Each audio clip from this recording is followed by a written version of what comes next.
Conhecemos em tudo o Teu cuidado, o Teu amor sobre as nossas vidas.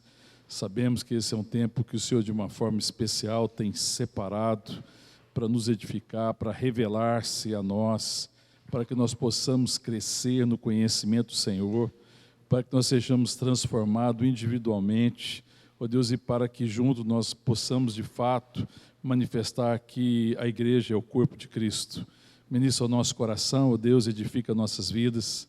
Ó Deus, traz-nos revelação e compreensão espiritual. Em nome de Jesus, ó Pai, ministra nas nossas vidas, removendo enganos, sofismas, ó Deus, e trazendo revelação da verdade, da realidade do que o Senhor é, da Tua grandeza, da Tua majestade, ó Pai. Em nome de Jesus, fala conosco. Pedimos, ó Deus, a Tua bênção e a Tua graça sobre aqueles que ainda estão a caminho. Ó Deus, livra de todo embaraço. Ó Deus, que eles possam chegar aqui em paz, guardados pelo Senhor. Pedimos também a Tua bênção sobre os nossos queridos, sobre os nossos amados, ó Deus. Que o Senhor esteja guardando, ó Deus, a nossa casa, a nossa família, livrando de todo o mal. Fala conosco, ó Pai, a nossa oração que nós fazemos em nome de Jesus. Amém.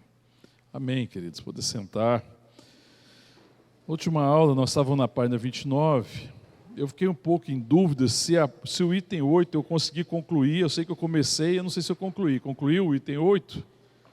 Não. Tem uma página, tem uma parte nova aí, os esboços, que tem a página 30, 31 e 32. Está com quem? Não está com ninguém, não?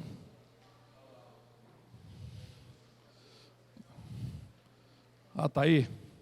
30, 31 e 32.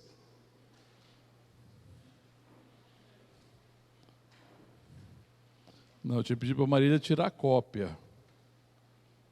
A Marília está aí? Alguém podia ver para mim lá, então. Eu passei hoje para ela, é a cópia que eu passei hoje. É a página 30, 31 e a 32. Ah, está aqui, a Marília está aí. Então vamos distribuir aí, antes de a gente começar, cada um pegar as suas cópias.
Nós vamos continuar na página 29, vamos concluir a página 29, que a gente só fez algumas definições e não desenvolveu, né?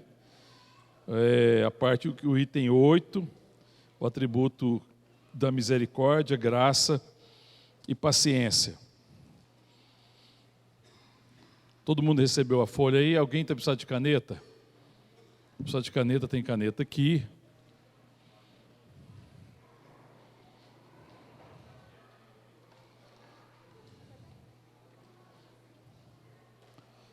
Caneta. Amém? Então, na página 28, eu vou ler novamente o item 8, que a gente começou a definir. Nós vamos desenvolver o item 8 aqui.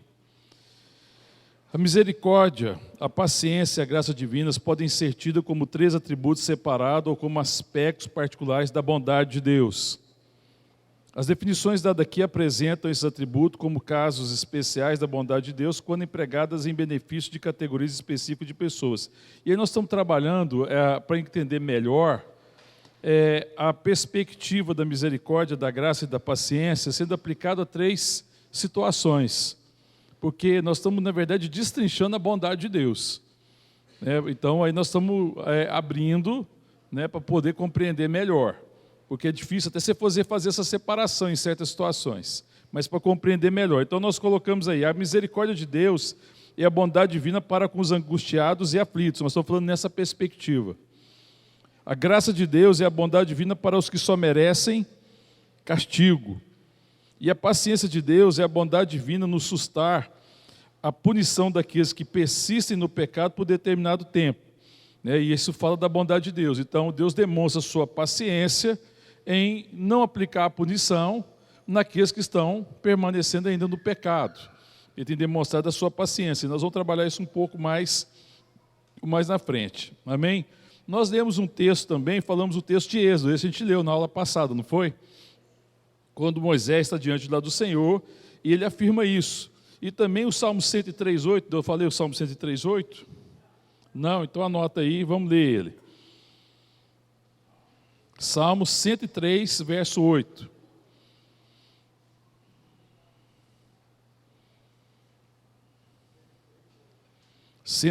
Verso 8. Diz assim: o Senhor é misericordioso e compassivo, longânimo e assaz benigno.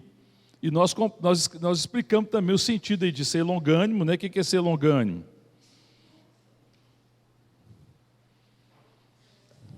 Uma longa paciência, grande paciência. Longânimo tem a ver com paciência. Diz que Deus é misericordioso, compassivo. O que é ser compassivo? Sensível ao sofrimento alheio, compaixão. Não foi isso que nós falamos? Então, tudo isso está muito ligado. Também fala que Deus é benigno. Assaz é muito. Assaz significa muito, ou de maneira suficiente. Deus é assaz benigno. Ele é muito benigno, ou ele é benigno de maneira suficiente. Então, esse no único verso, existe aqui uma afirmação muito profunda sobre esse atributo, porque ele está descrevendo essa realidade de Deus. E essas características muitas vezes estão juntas, e talvez até é difícil.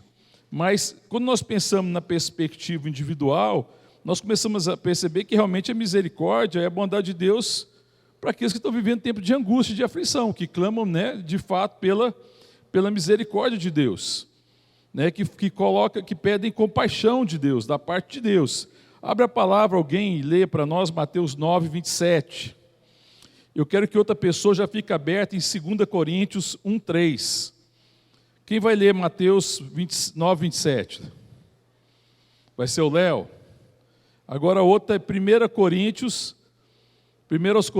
1, 3. Quem lê? Marcelo Bispo aqui? Então tá, então lê, Léo.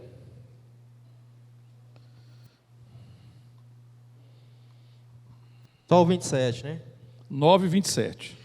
Partindo Jesus dali, seguiram-no dois cegos clamando: tem compaixão de nós, filho de Davi.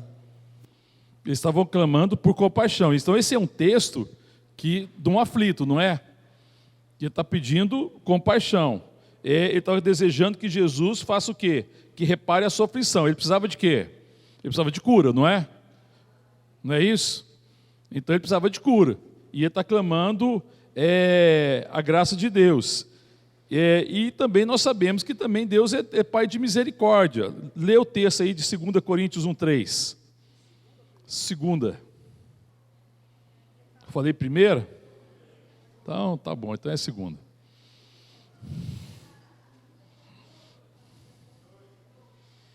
Segunda Coríntios 1, 3. Louvado seja o Deus e Pai de nosso Senhor Jesus Cristo, o Pai bondoso e Deus de quem todos recebem ajuda. Na minha tradução está Pai de misericórdias e Deus de toda consolação. Então é interessante porque o texto está falando Pai de misericórdia e Deus de toda consolação. Então a misericórdia ela está muito associada a exatamente a você buscar Deus nesse tempo de aflição, de angústia, de necessidade, e você encontra na bondade de Deus misericórdia. Ele tem misericórdia de você, Deus é misericordioso. Os salmistas vão afirmar N vezes, os salmos estão recheados de afirmações da misericórdia de Deus. E quando a gente vê uma situação difícil, a gente fala assim, misericórdia, Senhor, não é assim? que a gente fala misericórdia, a gente já clama misericórdia. Né? A gente clama o quê? Quando você clama misericórdia, você está clamando pela bondade. Então a misericórdia é a bondade de Deus se manifestando para aqueles que estão vivendo tempo de aflição. Amém, irmãos? E a graça de Deus? Vamos voltar ainda em misericórdia ainda. Hebreus 4,16.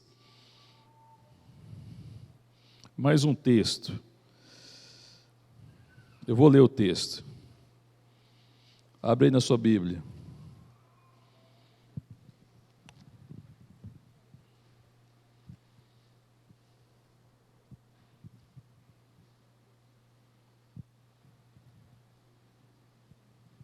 Eu vou ler a partir do verso 14. Eu vou ler Hebreus 4, do verso 14 até o verso 16. Amém? Posso ler? Diz assim: tendo, pois, a Jesus, o Filho de Deus, como grande sumo sacerdote, que penetrou os céus, conservemos firme a nossa confissão. Porque não temos sumo sacerdote que não possa compadecer-se das nossas fraquezas.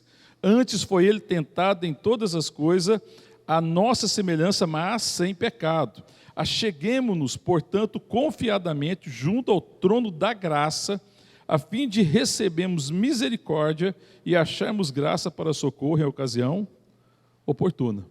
Amém, queridos? Então é um texto que fala para a gente se chegar ao trono, né, da graça de Deus, a fim de receber misericórdia e achar graça. Eu achar graça aqui, na verdade, é uma capacitação. E muitas vezes a graça está associada a uma capacitação divina. Amém? Então, esses textos são textos que falam da bondade de Deus se manifestando em misericórdia diante de pessoas que estão vivendo momentos de aflição. E o atributo da graça? Como é que a gente pode pensar? O que é a graça de Deus? A graça de Deus é a bondade divina para com os que só merecem castigo. Então, quando a gente fala que Deus é gracioso, nós estamos falando que Deus é gracioso na perspectiva que o que a gente merecia era uma punição. E recebemos de graça o que a gente não merece. Porque se eu merecesse a bondade de Deus, já não seria graça, seria um salário, seria uma dívida. Mas se eu não mereço a bondade de Deus, e recebo bondade da parte de Deus, eu estou recebendo graça. E por isso é graça. É graça para aqueles que não merecem o favor de Deus. Amém? Vamos ver um texto, Êxodo. Queria que alguém abrisse lá em Êxodo. Não, vamos ler, mas em vez de abrir em Êxodo, vamos abrir Romanos 9,15, que é o mesmo texto. Romanos 9,15, alguém leia para nós, por favor. Quem vai ler, levanta a mão rapidinho. Um aqui na frente. Já passou ali. Tem que levantar rápido a mão. Pode ler? Romanos 9,15? Pode ler. 9,15. Som. Pois ele diz a Moisés: terei misericórdia de quem me aprover ter misericórdia, e compadecer-me-ei de quem eu me aprover ter compaixão. Então, de novo. Pois ele diz a Moisés: terei misericórdia de quem me aprover ter misericórdia, e compadecer-me-ei de quem me aprover ter compaixão. Amém. Deus está dizendo, na minha versão, fala assim: terei misericórdia de quem eu tiver misericórdia, e me compadecerei de quem eu compadecer. O que significa? Que Deus não é obrigado a se compadecer, nem ter misericórdia de seu ninguém. E tudo que ele faz por graça. Né? Faz por graça. Né, pelo livre amor de Deus, pela livre vontade. A vontade de Deus é livre. Não teve nada, não existe nada em Deus que obriga Deus a ter misericórdia de nenhum ser humano. Deus não é obrigado a ter misericórdia, não existe nada, nenhum motivo que pressione Deus e obrigue Deus a ser misericordioso. Mas Deus é misericordioso. E Ele exerce misericórdia porque Ele quis, porque é a vontade dEle exercer misericórdia. Porque Ele livremente nos amou. O amor de Deus é um amor livre, amém, irmãos? Livre no sentido que Ele não está condicionado a nada. Ele ama livremente. Não é que a gente mereça o amor de Deus, mas é que Ele, de fato, simplesmente nos ama. E aí ele tem misericórdia nesse sentido aqui. E a misericórdia aqui no sentido de não imputar a nós o nosso pecado, de não trazer sobre nós a condenação do pecado. Mas ele levou sobre quem? Quem foi imputado o pecado, o nosso pecado? Sobre Cristo. Porque o pecado não poderia ficar impune. Eu não vou entrar no detalhe aqui, porque nós vamos tratar isso aqui mais na frente. O pecado não poderia ficar impune. Salmo 119, 132. Abre aí. Salmo 119.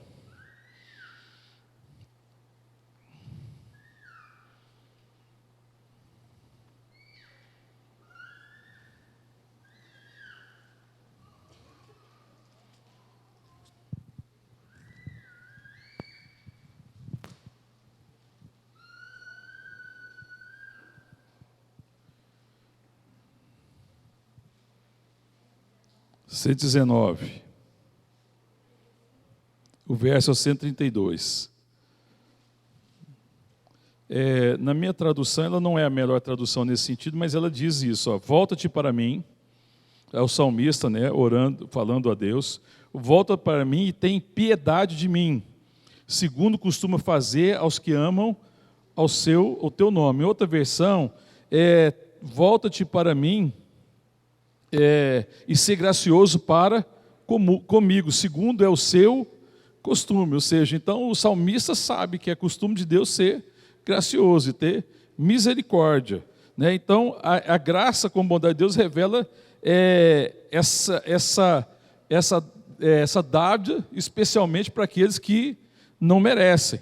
E Paulo é o que mais enfatiza a graça.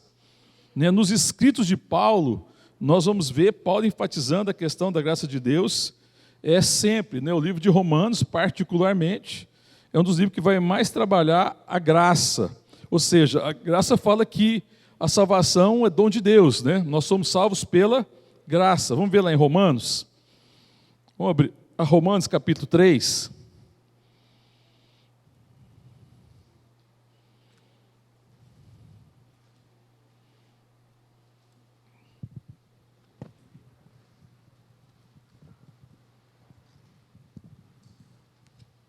Três, 23.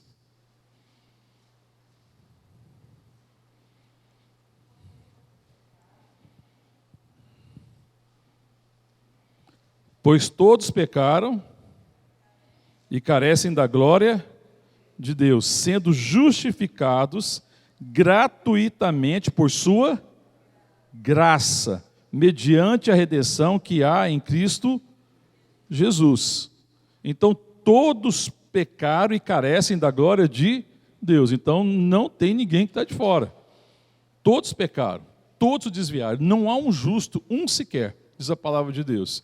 E aqui ele fala, sendo justificado gratuitamente por sua graça, ou seja, pela sua bondade, pela bondade de Deus, que não imputou a nós os nossos pecados, mas imputou sobre Cristo. Cristo levou sobre si os nossos pecados e graciosamente ele nos salva.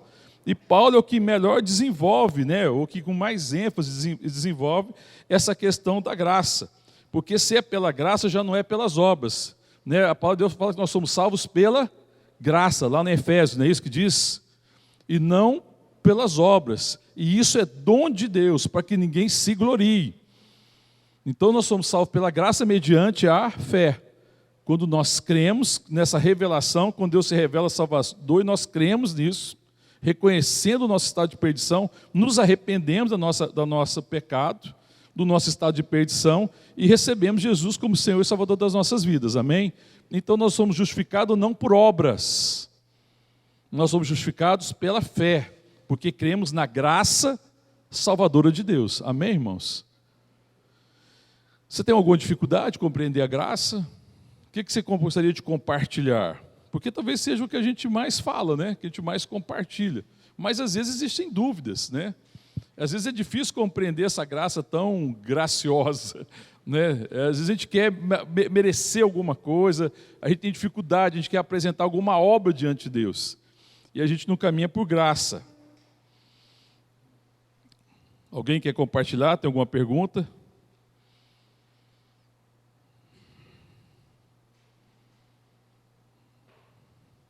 Como é que eu respondo à graça então de Deus? Deixa eu ver, você está entendendo tudo.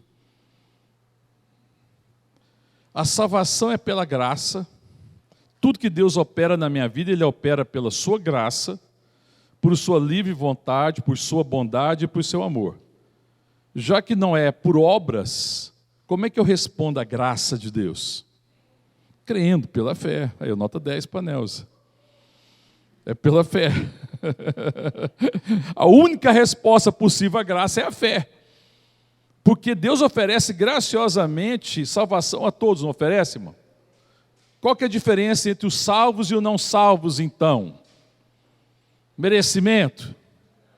O que é? Qual a diferença entre alguém que creu em Jesus e foi salvo e quem não creu, já que a graça foi oferecida a todos e quem foi salvo não foi salvo por obras? Qual a diferença? A fé, porque ele creu, porque ele reconheceu. Então a única atitude diante da graça é a fé. Isso nós temos que ter essa compreensão, irmão, quando nós estamos evangelizando, porque a gente às vezes tem a dificuldade de evangelizar pessoas e olhar para as pessoas se ela merece salvação. Ninguém merece. Olhar se a pessoa já está produzindo alguma obra de salvação. Ninguém produz. Ninguém vai ser justificado por obras. Nós somos justificados pela fé. Então, quando nós falamos de salvação, nós anunciamos o quê? A graça de Deus. O Deus que, sendo bondoso, adiou a punição, a ira de Deus, enviou Jesus Cristo para nos salvar e nos oferece a palavra da salvação, para que todo aquele que nele crê não pereça, mas tenha vida eterna. Porque eu já vejo assim, às vezes a gente tem dificuldade, às vezes é comum, e muitas pessoas têm dificuldade de pregar o evangelho. Por que é pregar o evangelho? Para quem aparentemente pode ser salvo. E tem gente que fala assim, tem fulano que só falta ser crente. Eu falo assim, então falta tudo, né? Porque se ele não crê em Jesus, falta tudo. Porque não é obra, é porque ele olha assim, ele tem uma boa moral, ele tem uma boa postura, ele tem um bom testemunho às vezes, e você fala, isso aqui já é crente. Não, porque se ele não crê na salvação em Jesus, se ele não reconhecer seu estado de pecador, miserável, ele está perdido. Ele pode ser a pessoa mais bondosa que você conhece sobre a terra. Mas a bondade dele não provém de Deus. A bondade dele tem outra raiz, é uma raiz carnal. E não significa porque ele tem um comportamento aprovado que ele é crente. Está entendendo, querido?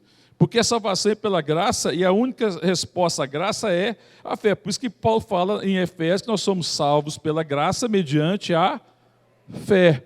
Porque uma vez estando diante da graça, tendo revelação da graça de Deus, que Deus é amoroso e gracioso, nós cremos. Por obra de Deus também. Porque até a fé é dom de Deus. Amém? Então você também não pode se vangloriar da sua fé. Porque se Deus não te desse um dom, não trouxesse revelação ao seu coração e não te inclinasse, você não cria. Então você vê que toda salvação é obra exclusiva de Deus. Na salvação não tem a menor participação do homem, porque até a sua fé é dom de Deus. Então ele tem que tomar cuidado, porque fala assim, então eu sou melhor do que o outro porque eu tenho fé. Não, você não é melhor. Não é isso. Porque não existe melhor na salvação. Não sei te explicar por que você crê e o outro não crê. Isso eu não sei explicar. Você pergunta para Deus o dia que você estiver na eternidade. Porque ninguém consegue explicar isso. Isso é uma coisa, é um mistério. Por que uns creem e outros não creem? Por que alguns diante da mesma palavra acreditam e outros não acreditam? Aí já é uma coisa difícil. Mas só tem uma coisa, só tem um jeito de ser salvo, pela fé. Então eu tenho que continuar pregando, para que haja fé. Todavia é graça. Todavia não é obra. E agora é a operação na pessoa para crer é a obra do Espírito Santo. Por isso que a gente ora, né, irmão? Para que Deus opere na pessoa o quê? Fé. Então, quando eu estou orando para alguém ser salvo, Senhor, opera a fé no coração dela. E aí, qual que é a minha parte? Pregar a palavra, a verdade, a palavra da salvação. A obra do Espírito, convencê-lo e levá-lo à fé. E traduzir o que eu falo como palavras de vida. O que a gente fala, o que a gente testemunha como palavras de vida. Amém, irmão? Então eu preciso compreender profundamente a graça de Deus. Porque não existe uma gota de mérito, não existe um traço, 1 milímetro, 1 centímetro, nada. Nada de mérito, não existe mérito nenhum. E a fé é uma coisa incrível, porque na verdade a fé é a atitude humana contrária de depender de si mesmo. Você pode colocar aí, a fé é a atitude humana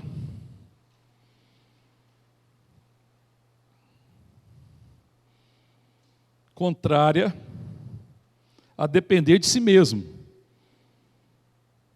A fé é a atitude humana contrária a depender de si mesmo, vírgula. Todo mundo já escreveu até aí? Não? Então a fé é a atitude humana contrária a depender de si mesmo, vírgula, pois implica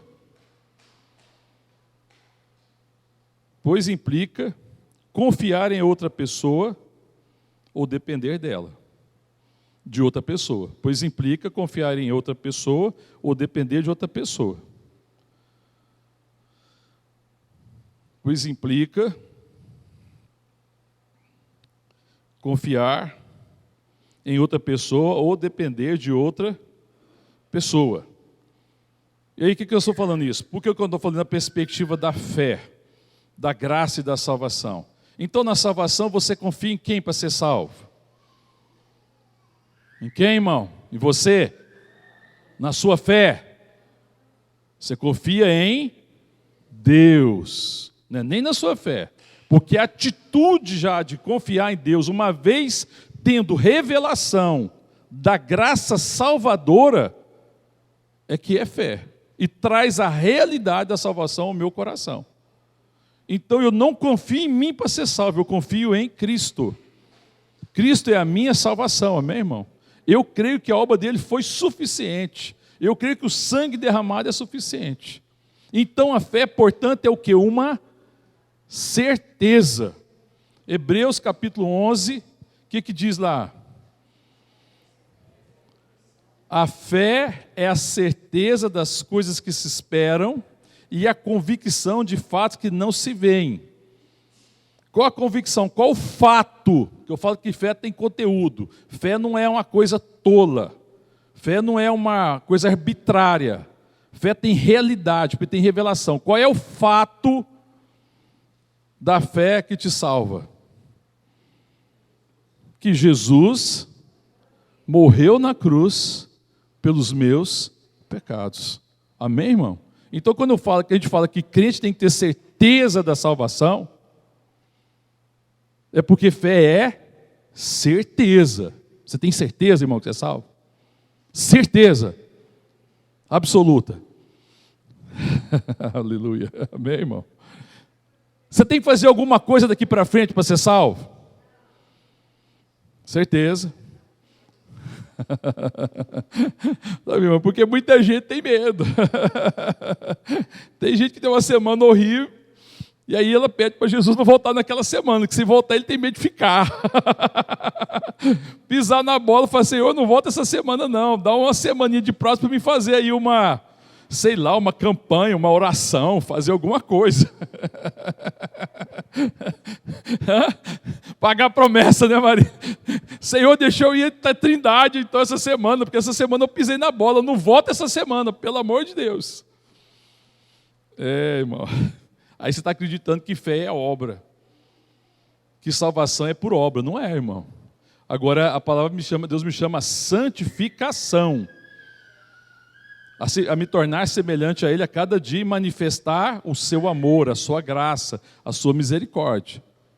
Mas a salvação é pela fé, na certeza de um fato, e não de uma possibilidade, mas um fato espiritual que aconteceu e que me salva, que é a obra de Cristo na cruz.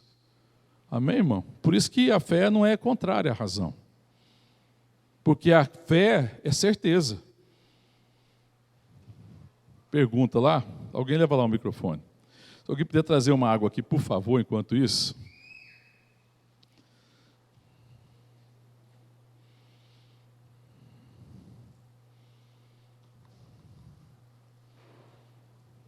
Ô Mário, paz e graça. Paz e graça. Lá em Tiago 2, eu fiquei um pouco confuso agora, com fé e obras. Tiago 2,14 fala: de que adianta, meus irmãos, alguém dizer que tem fé se não tem obras? Acaso a fé pode salvá-lo? Caso semelhante fé. Não é fé, semelhante. Não é? Lê aí, de novo. Tiago 2,14. De que adianta, meus irmãos, alguém dizer que tem fé se não tem obras? Acaso a fé pode salvá-lo?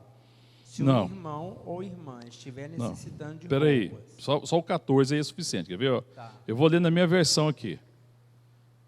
Meus irmãos, qual é o proveito se alguém disser que tem fé, mas não tiver obras?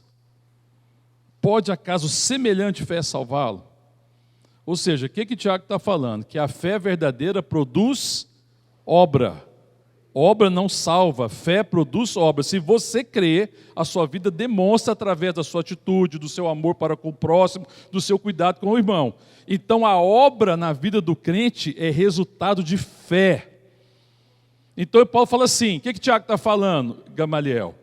Se alguém diz que tem fé, mas não ama seu irmão, não se importa com Deus, vive no pecado, não se importa com o pecado, por acaso tal fé pode salvar, já que ela não demonstra a realidade da salvação? É isso que ele está dizendo, tá?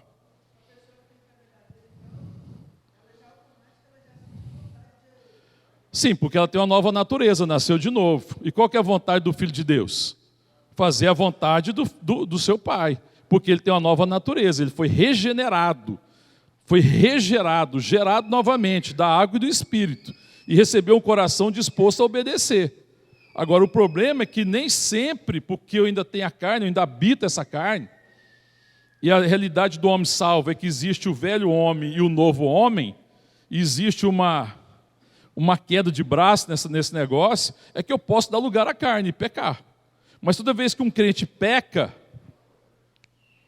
a luzinha acende e ele fala, não é esse o meu caminho. Quando o crente peca, ele fala assim, eu estou errado, eu não devia fazer isso. Quando o ímpio peca,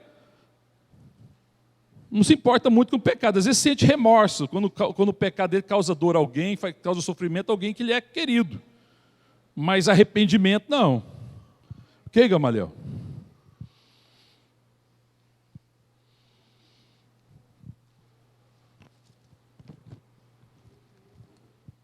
Amém, queridos? Então, se a fé é a favor de Deus e vem independente de méritos, né, do nosso mérito, então eu vou experimentar da graça de Deus, né? Aliás, a graça é quando eu confio nos méritos de Cristo. Então eu confio no mérito de Cristo para ser salvo.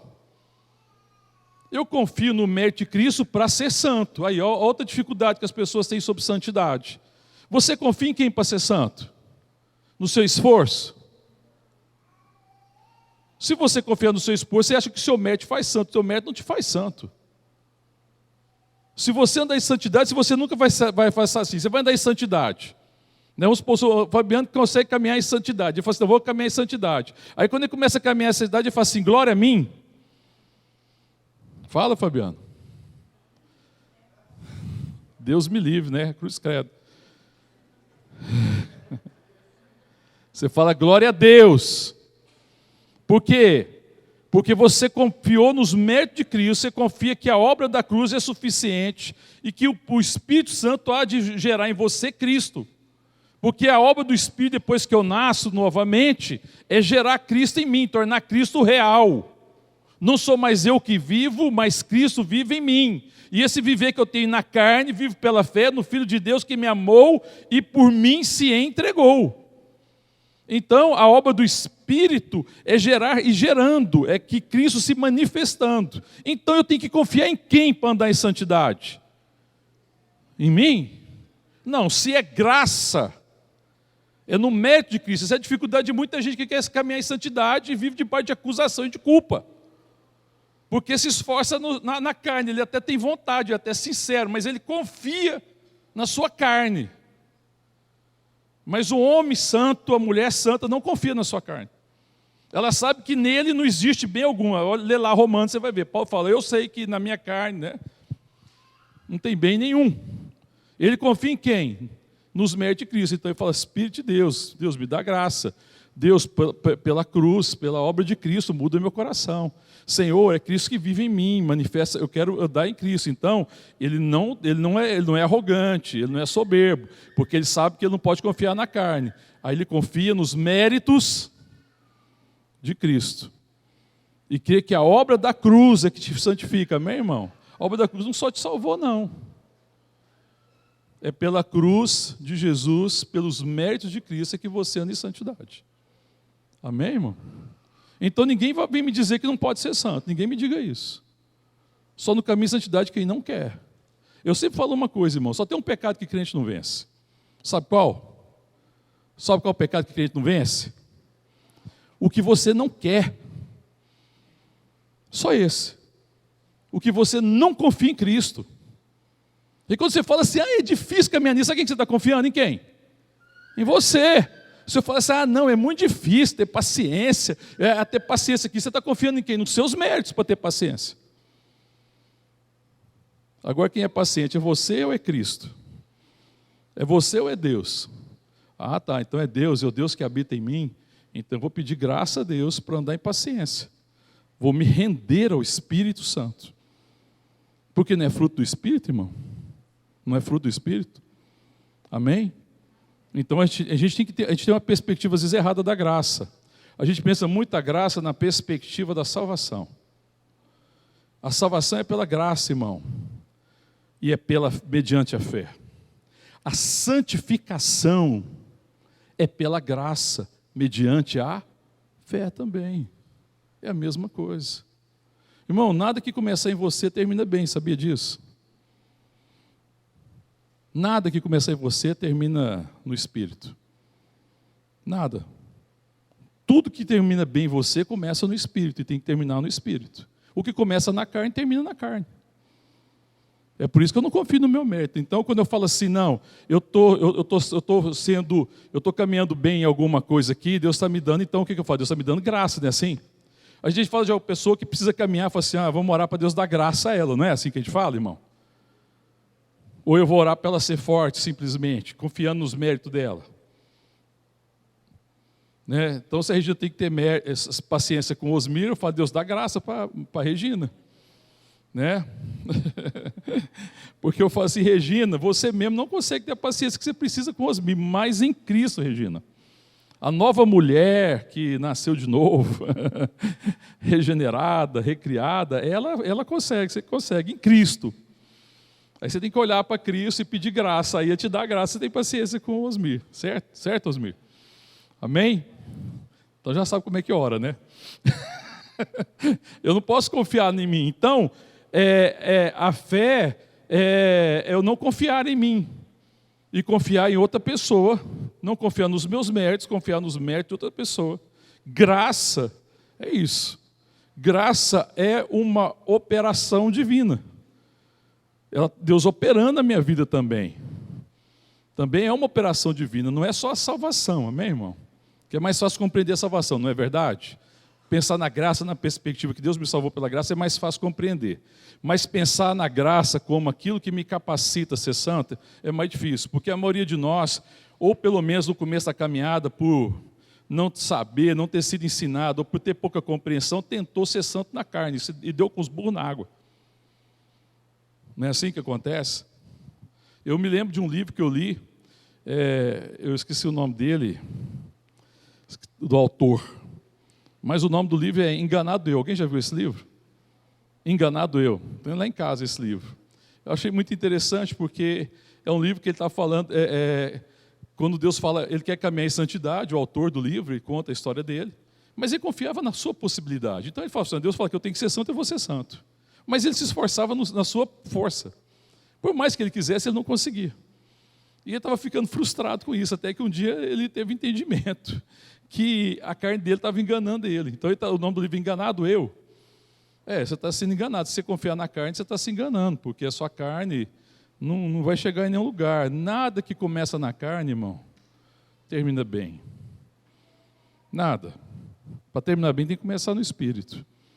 Então eu tenho que confiar no mérito de Cristo. Então todo mundo é santo, o tanto que você é santo, então? Qual que é a medida da sua santidade? Se eu quiser medir a sua santidade, qual que é o parâmetro para medir a santidade da sua caminhada? Fé. Fé. O tanto que você confiar que você pode ser santo em Cristo, é que você vai ser. Se você puser um limite para a sua santidade, esse é o problema nosso, não é assim, irmão? Ele fala, não, até aqui dá para ir. Ah, não, aqui não, é demais, é muito radical, eu não vou. Pronto, você não vai. Você não passa dali mais. Porque você já pôs um limite, você não confia que Deus te leva lá. A graça é confiar nos méritos de Cristo, para que tudo aquilo que Deus quer que eu seja, eu possa alcançar nele. Amém, irmão? A graça de Deus é extraordinária. E é tudo pela graça. Agora, é claro que quem caminha pela graça, coopera com Deus. A minha parte é cooperar com a ação do Espírito Santo. Mas eu não consigo por mim mesmo ser santo, eu não consigo me transformar, eu consigo me render a Cristo, confiar em Cristo, para ser transformado à imagem e à semelhança. E pela graça, eu sou transformado. Amém? Pergunta.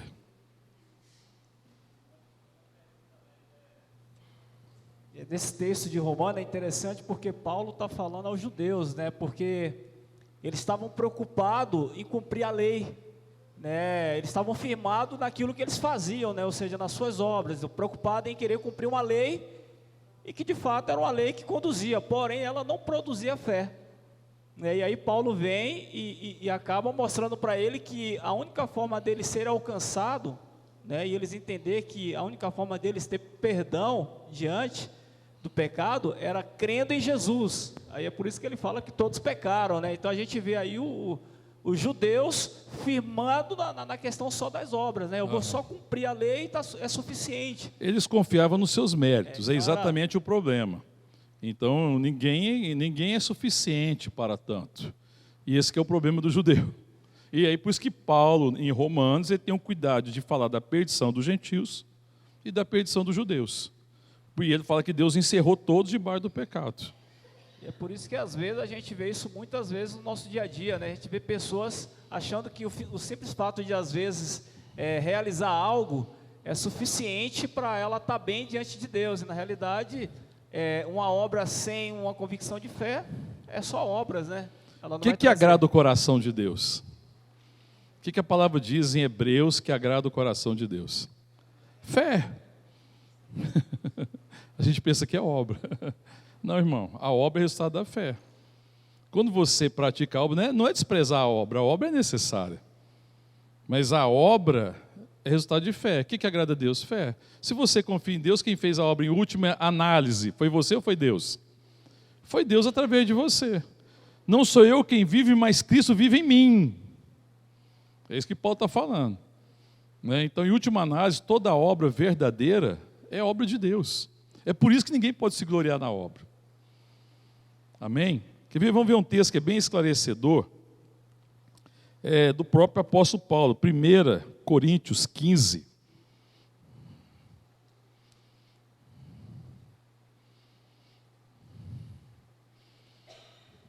Paulo, para mim, ele resume tudo aqui.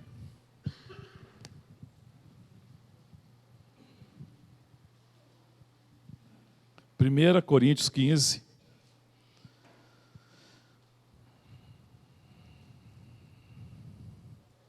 Vou ler o verso 9. O meu interesse é o 10. Vou começar pelo 9. Achou aí, irmão? 1 Coríntios 15, verso 9 e 10. Olha o que diz. Porque eu sou o menor dos apóstolos, que mesmo não sou digno de ser chamado apóstolo, pois persegui a igreja de Deus. Paulo falando de si mesmo. Mas, pela graça de Deus sou o que sou.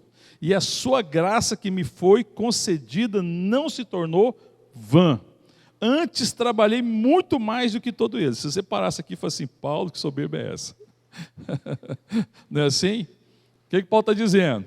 Que ele não era merecedor de ser chamado apóstolo, porque perseguiu a igreja de Deus. Ok? Até aqui tudo bem? Mas ele fala que pela graça sou o que sou. e a sua graça que me foi concedida não se tornou vã. Antes trabalhei muito mais do que todos eles. Se ele parasse assim, ele falasse assim, Paulo está sendo soberbo, ele está falando que fez mais que os outros apóstolos. Não parece no primeiro momento?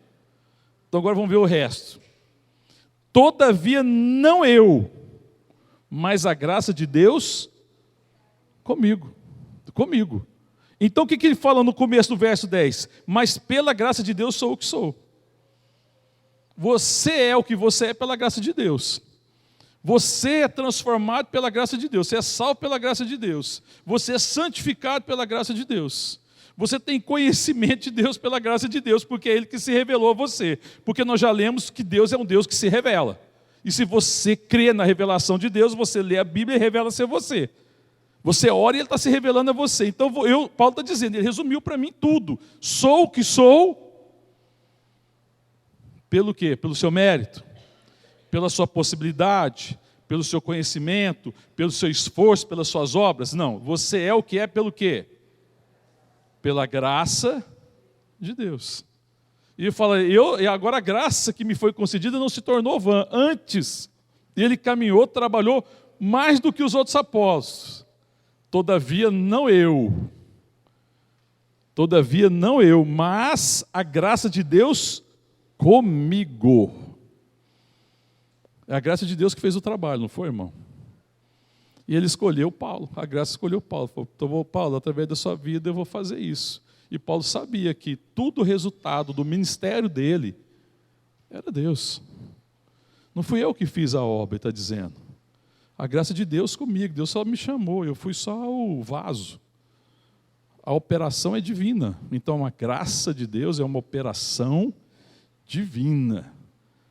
À medida que ela opera na sua vida, te transforma, te santifica, te capacita e leva você a fazer a obra. Amém, irmão?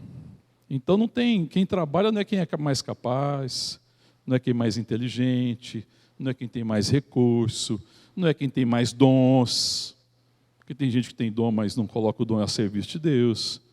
Quem vai fazer o resultado, quem tem resultado na sua vida, como diz Paulo, que trabalhou todavia, ele mais do que os outros, todavia não eu, mas a graça de Deus comigo, é porque ele confia na graça. Ele falou assim, Deus me chamou para fazer a obra, então Deus que me chama é o Deus que vai me capacitar, vai me conduzir. Ele não confiava nele. Paulo não confiava nele. Amém, irmão? Isso é a graça de Deus. E essa dispensação da graça, ela é sempre contínua. É uma dispensação divina, que Deus vai dispensando ao nosso coração, vai manifestando ao nosso coração. E se você ler as cartas de Paulo, elas estão recheadas disso. Paulo está sempre falando dessa operação da graça de Deus. Ele tinha uma perspectiva muito forte a respeito disso. Amém? Sobre a graça, posso passar para frente? Falar de paciência?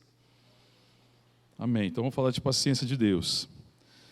Nós mencionamos aqui que a paciência de Deus é a bondade divina nos sustar a punição daqueles que persistem no pecado ou no erro por um determinado tempo. Né? Nós já vemos vários textos aqui de que Deus é longânimo, né? De que Ele é paciente, né? Que Ele Ele adia, né?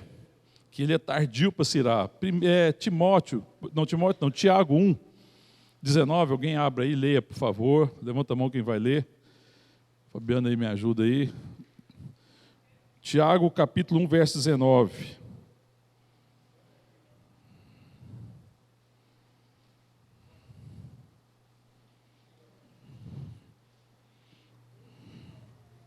Tiago 1, 19. Lembre-se disso, meus queridos irmãos. Cada um esteja pronto para ouvir, mas demore para falar e ficar com raiva. Por quê? Porque Deus é tardio para se irar. Então aqui eu preciso imitar Deus na paciência de Deus. Ele está nos chamando, o Tiago está nos chamando a praticar a obra de Deus. Por que ele fala, olha, seja pronto para ouvir e tardio para se irar? Por quê? Porque Deus é assim. E se Deus é assim, eu posso ser, porque isso aqui não é um atributo comunicável, que Deus comunica conosco, amém, irmão? Então eu tenho que aprender a imitar Deus na sua paciência, na sua longanimidade. Né? Assim como Deus é, eu devo ser. Efésios capítulo 4, verso 2.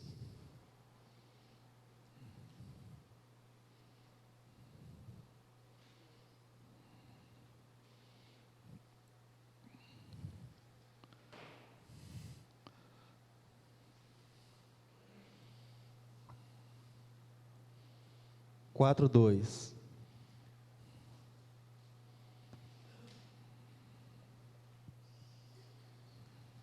Pode ler.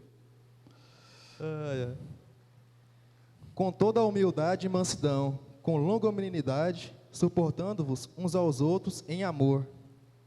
Amém. O apóstolo Paulo está falando que a gente deve suportar uns outros, outro amor, com toda paciência. Longanimidade é com toda paciência, ou seja, com muita paciência, porque Deus é paciente.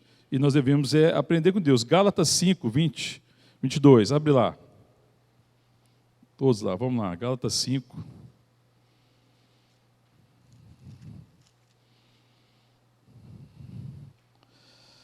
Quando fala do fruto do Espírito, que é o resultado da ação do Espírito em nós, né? O fruto do Espírito.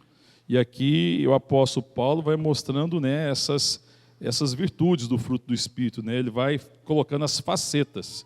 O fruto é um só, é o fruto do Espírito, é a ação do Espírito. Mas o fruto do Espírito é amor, alegria, paz, longanimidade, benignidade, bondade, fidelidade, mansidão, domínio próprio. Então fala aí, Adriana, benignidade. Aí, tá certo? A Adriana falou direitinho. Fala de novo, Adriana. Ah, tá vendo? Ela sabe, benignidade.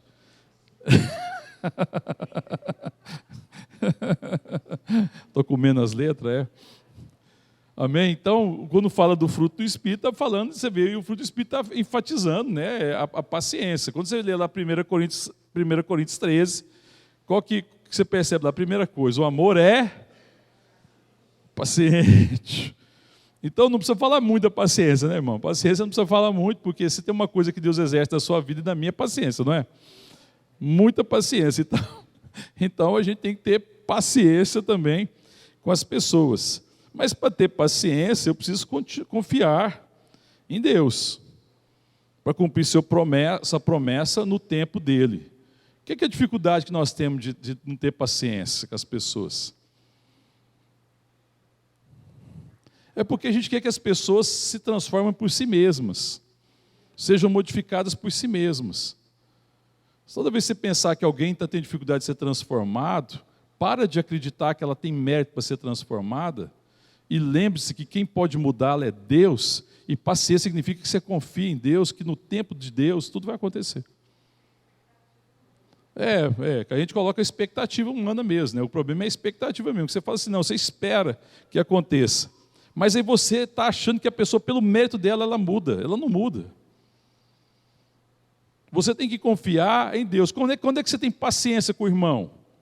Quando você espera na ação de Deus. Quando você confia no tempo de Deus. Aí a paciência te leva a ter a atitude correta. De vez de você julgar, de você ficar condenando a pessoa, julgando a pessoa, você vai ter qual atitude quando você tem paciência?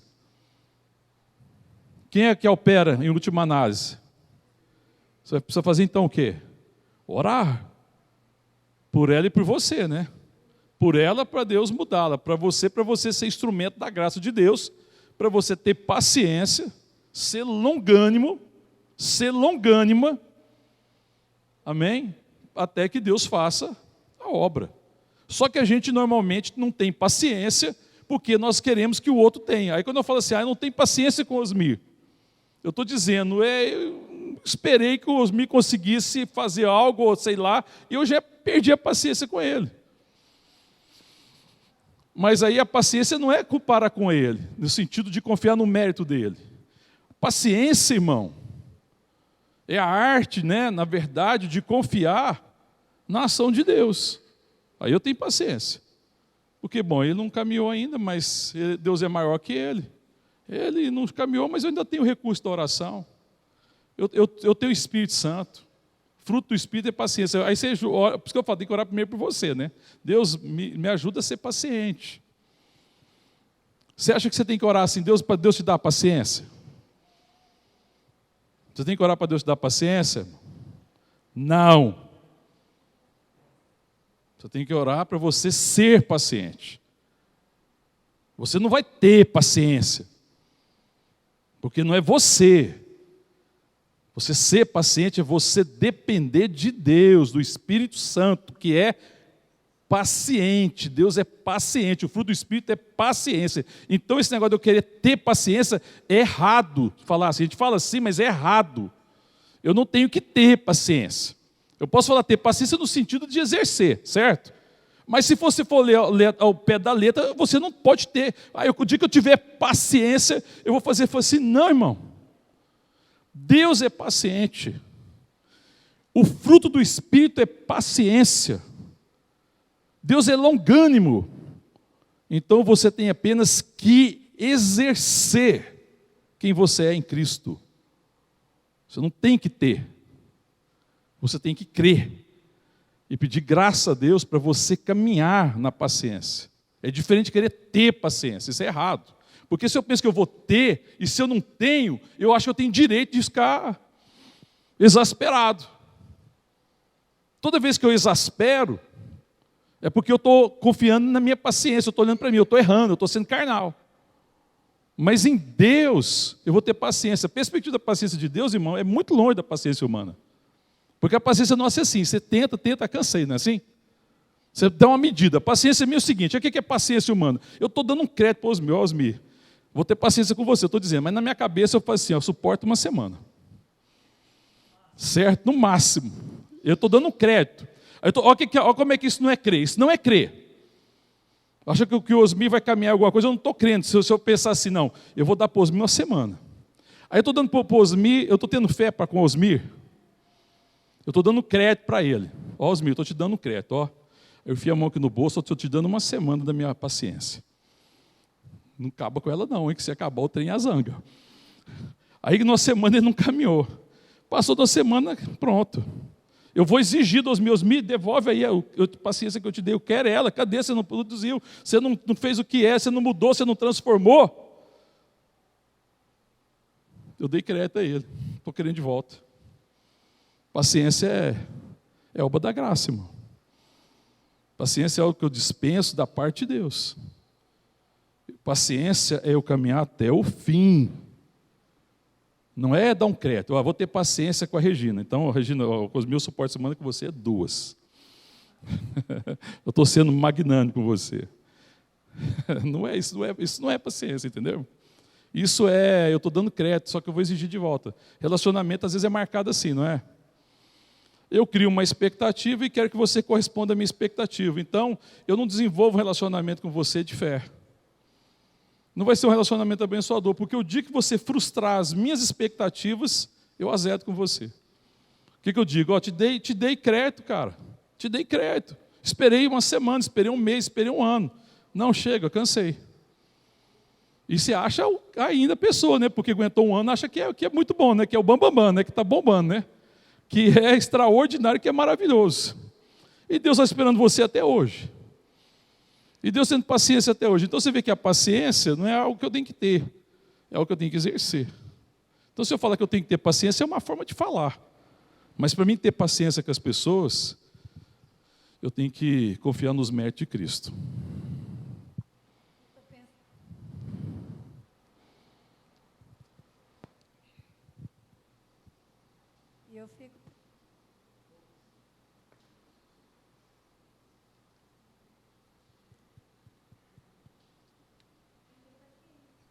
Aí, exerce paciência. Eu ainda não quebrei nenhum microfone da Igreja Vida, você viu? Eu estou tendo muita paciência. Você nunca viu eu tacando o microfone no chão nem da parede?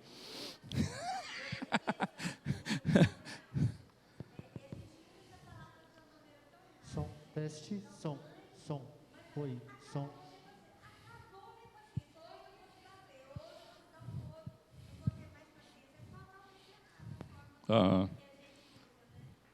Aí corre do filho e fala assim, mãe, e que dia que você vai exercer o fruto do Espírito Santo?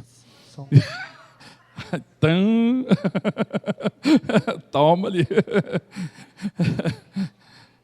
Não ouviu? Fala de novo, Adriana. A gente usa errado o termo paciência. E mãe com filho é absurdo. Que você fala assim, ó, acabou a paciência, não vou usar mais. Chega, vou te bater hoje, vou te pôr de castigo, vou fazer o que for. Estou usando totalmente errado. A gente usa a palavra errada, né, nesse sentido. Porque paciência é eu confiar continuamente na promessa de Deus e no propósito de Deus, que Deus vai cumprir a sua promessa. E eu posso fazer um bem para o meu irmão, quando eu tenho essa paciência que é fruto do Espírito Santo, eu caminho em fé e ajudo ele. Quando ele mesmo desistiu, porque, irmãos, quantas pessoas já não desistiram de si mesma? Não é assim, irmão? Como pastor, como líder, a gente vai aconselhar você. Quantas vezes eu encontro pessoas que desistiram de si mesmas? E a gente fala, não, irmão, vamos caminhar. Não acabou ainda não, Deus tem mais coisa para fazer, vamos para frente. E ela já desistiu. E aí quando você crê que Deus vai fazer a obra, e você espera em Deus, e confia nos méritos de Cristo, você tem paciência, e às vezes ela nem mesmo acreditava mais nela. Ela cansou dela, ela não tem paciência com ela mais, sabe? Assim, quando já aconteceu com você, de você acabar a paciência com você mesmo. Você já não aguenta você mais, você já não te suporta. E aí você encontra alguém que tem paciência. É porque a gente ainda está olhando para o nosso mérito. Eu preciso olhar para um Deus paciente, para um Deus que tem propósito, para um Deus que é poderoso, para um Deus que age, de um Deus que pode intervir, que pode inclinar o coração do homem, pode mudar o homem, fazer o que ele quiser, mas que ele faz isso no tempo dele. Eu preciso ser um vaso, um instrumento na mão de Deus. A paciência de Deus tem esse nível elevado. Não é essa paciência que a gente pensa que a gente tem. É outra coisa. Amém? É Deus continuar agindo. Então eu tenho que sempre lembrar disso. Amém? O povo está postando relógio para mim. Vamos? Acabou, né? Tá bom. Paciência, acabou minha paciência também. Agora nós vamos tomar um lanche, tá bom? Acabou de vocês, né? Chega, né? De falar de paciência. Em 9, santidade, eu vou ler. Acompanha no esboço aí. Para a gente estar lendo, depois a gente desenvolver. Está escrito assim: dizer que Deus tem como atributo a santidade é dizer que Ele é separado do pecado e dedica-se a buscar sua própria honra. Essa definição contém ao mesmo tempo uma qualidade relacional, separação do pecado, e uma qualidade moral. A separação é do pecado ou do mal, e a dedicação é em prol da própria honra ou glória de Deus. A ideia de santidade, abarcando tanto a separação do mal quanto a dedicação de Deus à sua glória, encontra-se em várias passagens do Antigo Testamento. A palavra santo é usada para descrever as duas partes do tabernáculo, por exemplo. O próprio tabernáculo era um local separado do mal e do pecado do mundo. E o primeiro recinto dele chamava-se Santo Lugar. Mas Deus também ordenou que houvesse um véu separando o lugar santo dos santos. Está lá em Êxodo 26, 33. Abre lá, Êxodo 26, 33.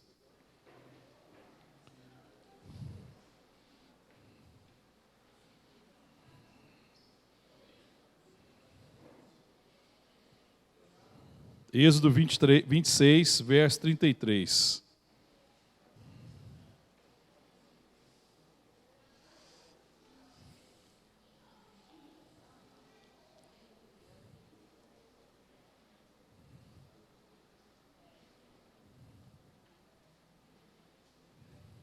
Achou aí? Pendurarás o véu debaixo dos colchetes e trarás para lá a arca do testemunho, para dentro do véu. O véu vos fará separação entre o santo lugar e o santo dos santos.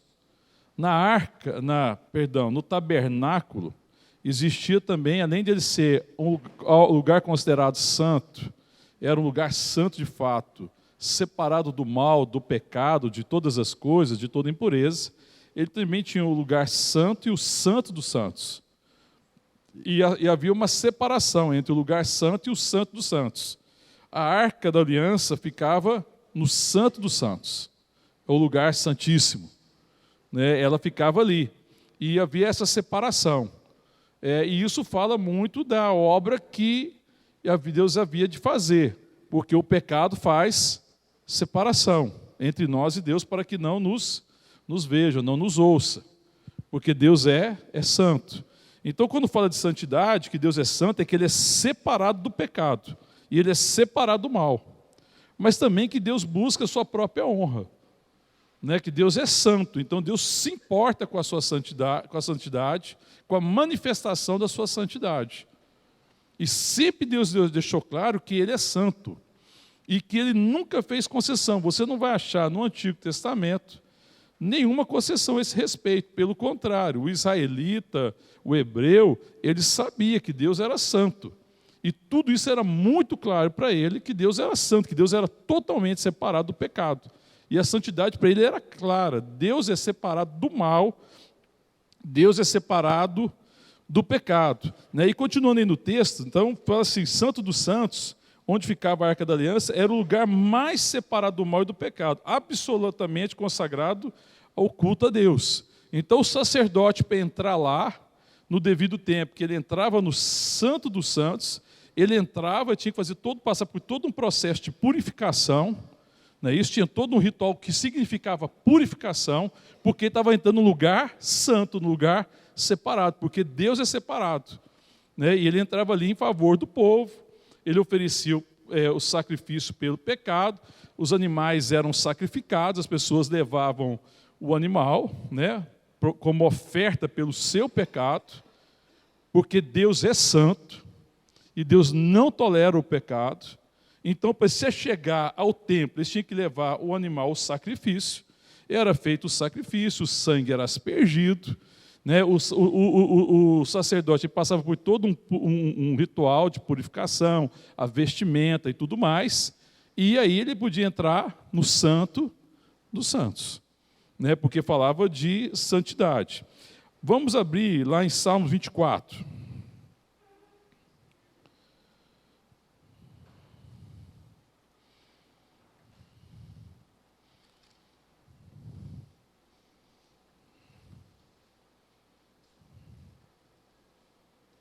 O salmista está falando aqui, é Davi que escreveu esse salmo.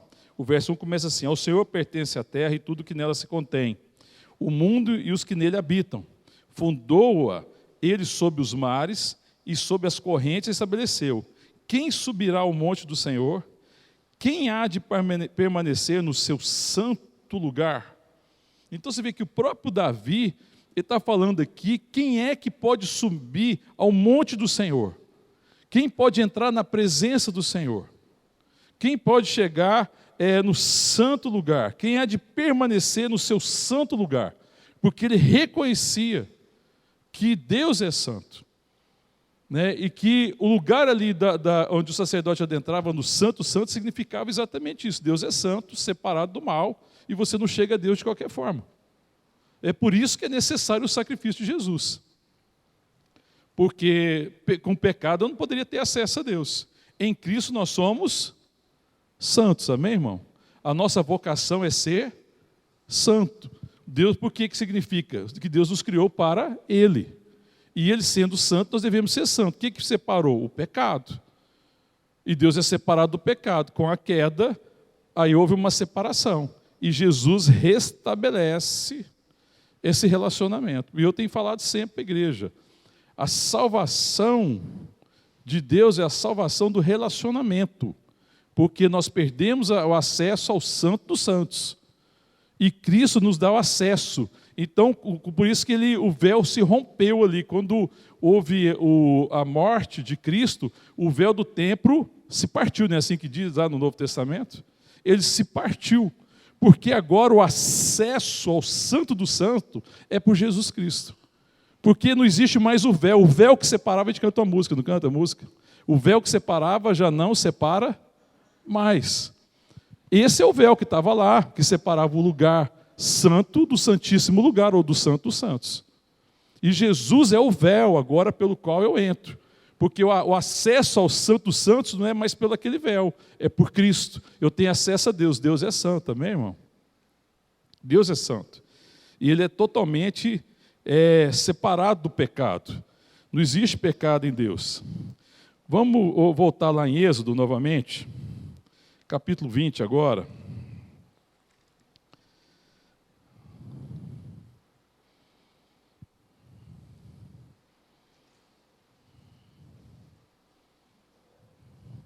Eu vou ler o verso 11 do capítulo 20, quando fala dos mandamentos de Deus. Aliás, o 10. É Êxodo 20, 10 e 11.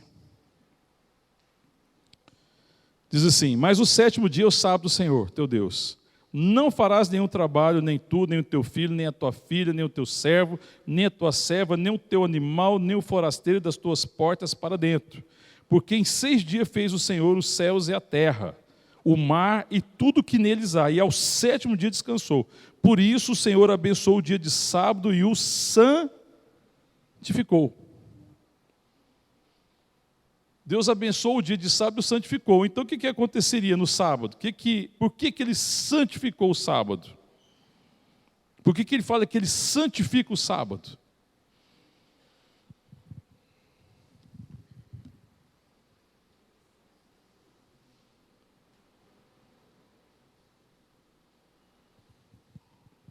Por quê, irmãos? Se você ficar olhando para mim, eu não entendo. Eu entendo se você falar para mim. Eu não consigo ler o pensamento. Me diga. Por que ele santifica o sábado? Não é o que diz aqui que ele...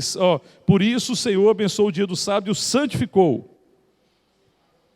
Esse era um dia separado para Deus. Esse era um dia separado exclusivamente para o culto a Deus. E Deus separa esse dia. E nesse dia, você tinha que se dedicar exclusivamente a Deus. Era um dia que falava de consagração, porque o sentido de santificação aqui significa também consagração. Ou seja, é um tempo que é dedicado a Deus. Porque lembrava então as pessoas, qual que é o sentido? Você, puxa, mas qual que é o sentido? O sentido é o seguinte: você trabalha 6 dias na semana. No 7º dia você para. No 7º dia você não faz nenhuma obra e dedica-se ao Senhor. Oculta Ele de forma separada, sem misturar, sem nada. Você não vai misturar o culto a Deus com outras coisas, com o trabalho doméstico, com o trabalho do campo, com o trabalho com os animais, com nada. Porque qual que é a tendência muitas vezes nossa? É ir se desviando desse propósito. E saber que Deus nos chamou para Ele. Então no 7º dia, o que o hebreu fazia, o israelita fazia? Ele parava. Esse dia era para Deus, irmão, exclusivo. Já teve um dia que você fica assim o dia inteirinho para Deus, você não faz nada.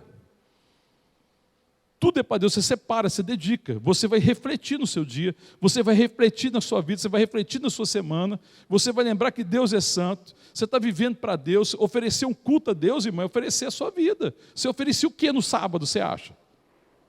Você chegava no sábado, você sabe o que você fazia no sábado? Você oferecia a sua vida, oferecia a sua semana para Ele. Os 6 dias de trabalho você tinha que oferecer. E agora, Deus vai aceitar? A sua semana é santa? Você fez a obra, foi para Deus? Os dias que você trabalhou para um Deus santo? Você teve atitudes santas?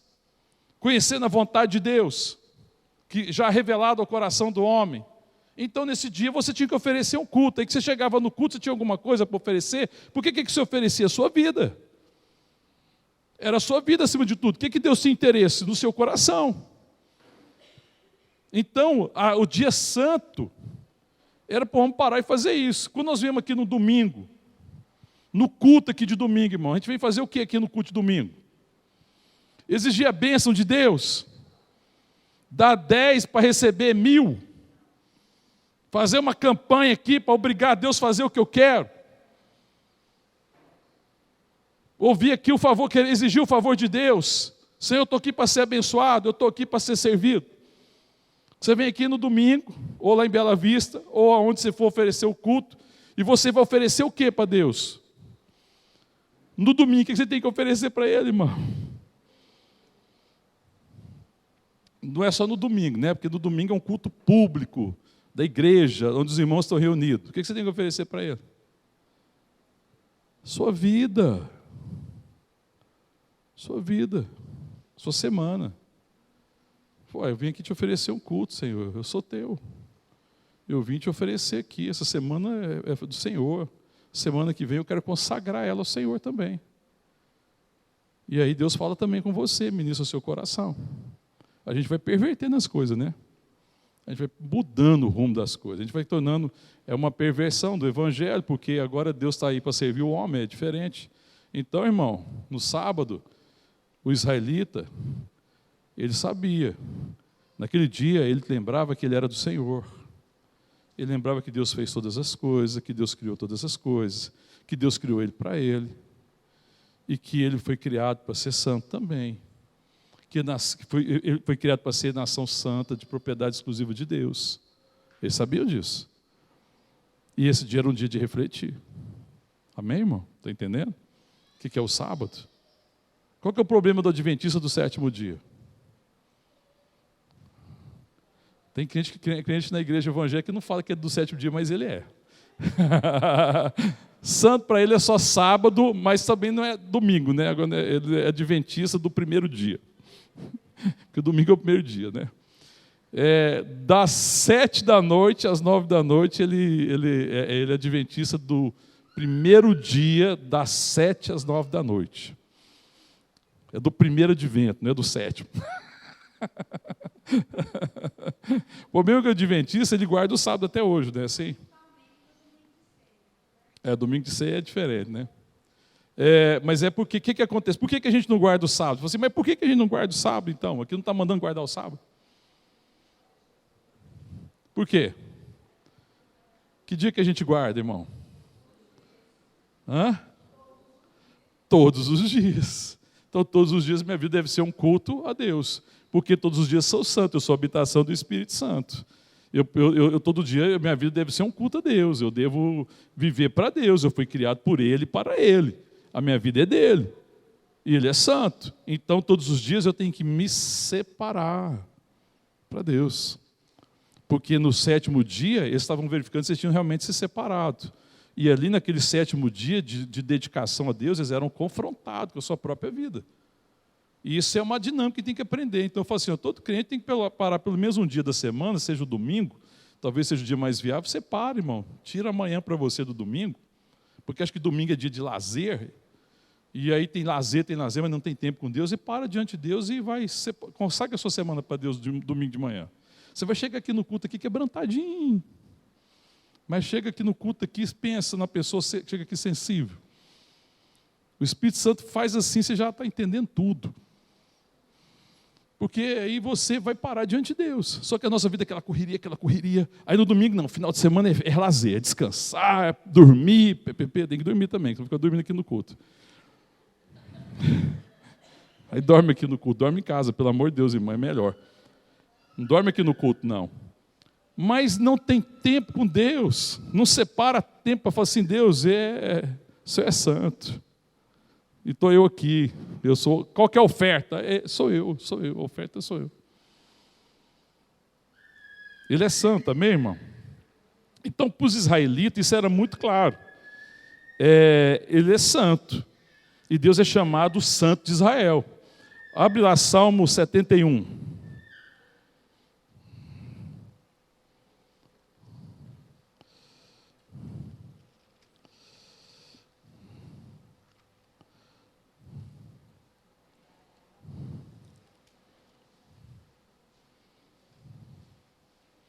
Verso 22 do Salmo 71.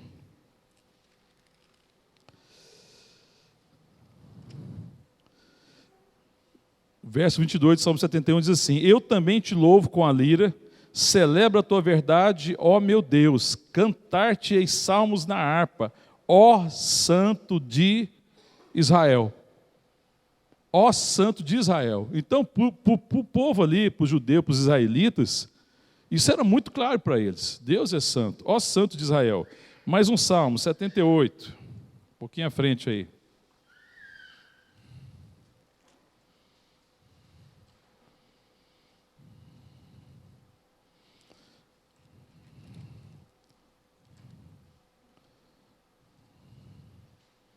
É um Salmo de Asaf, o 78.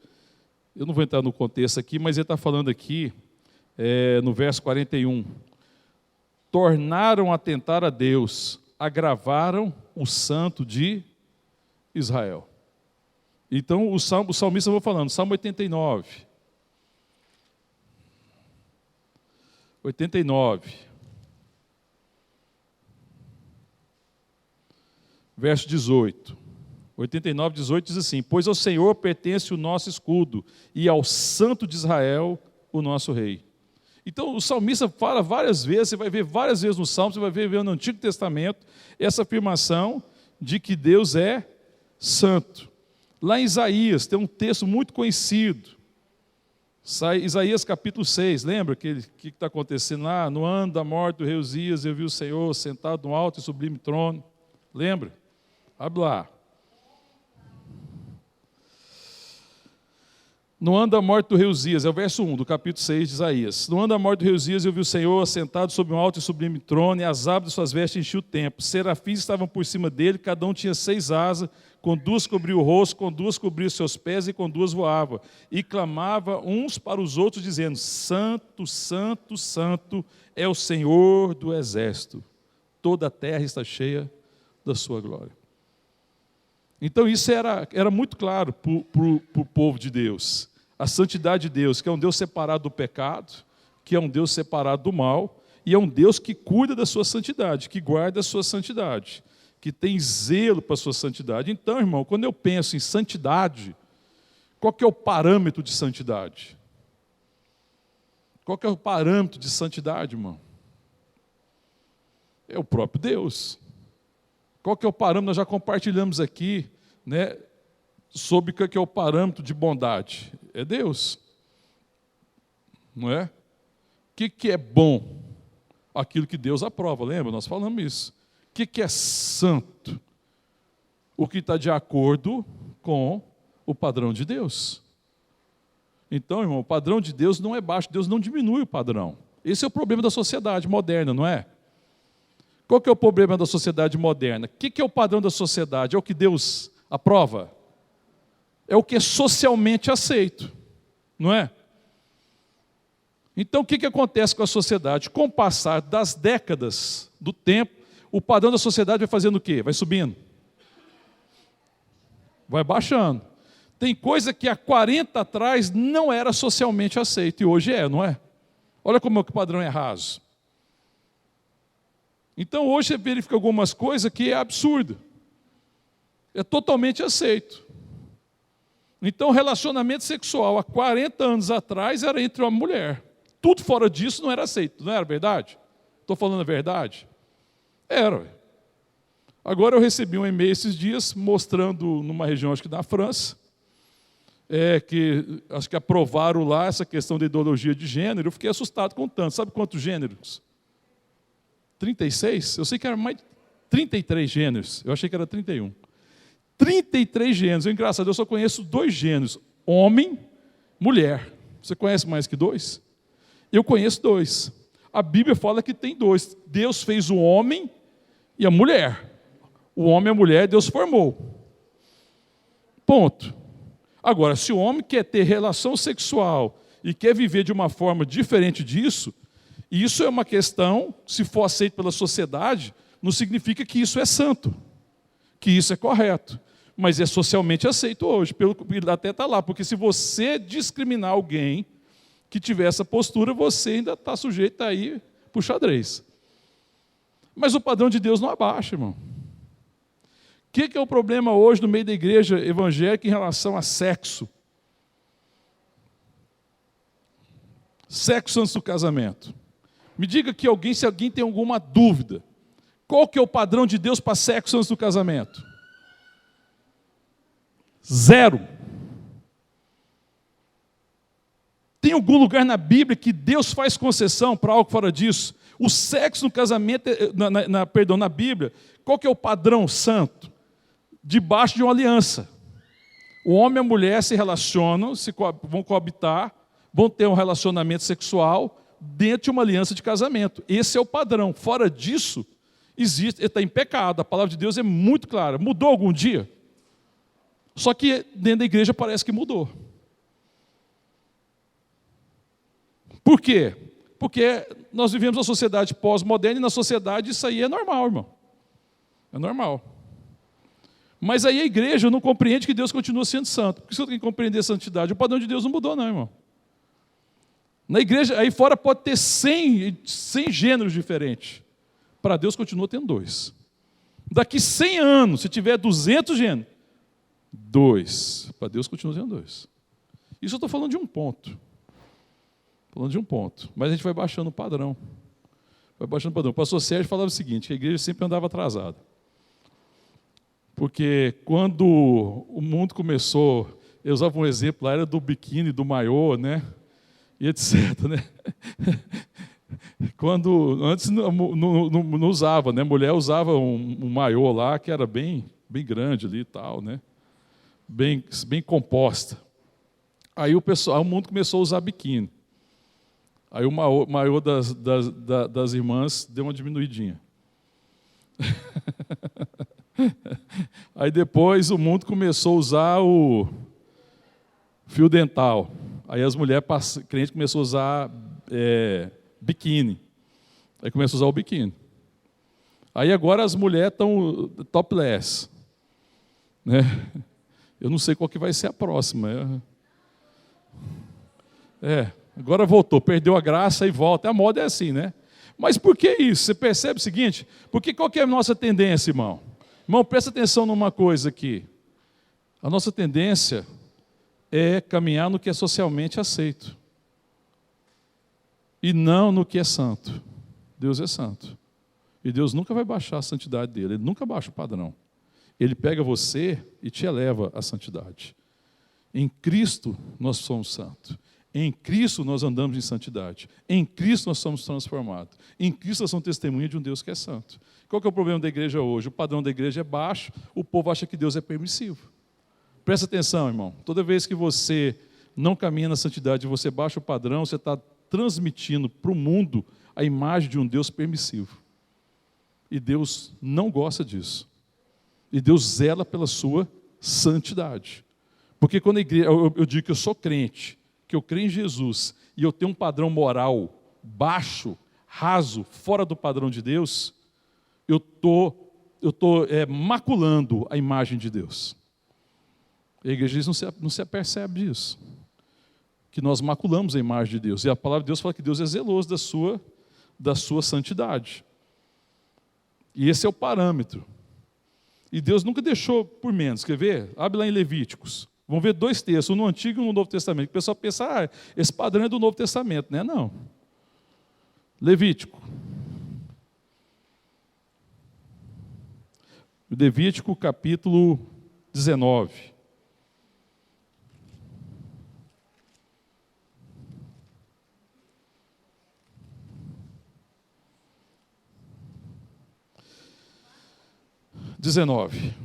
Eu vou ler a partir do verso 1.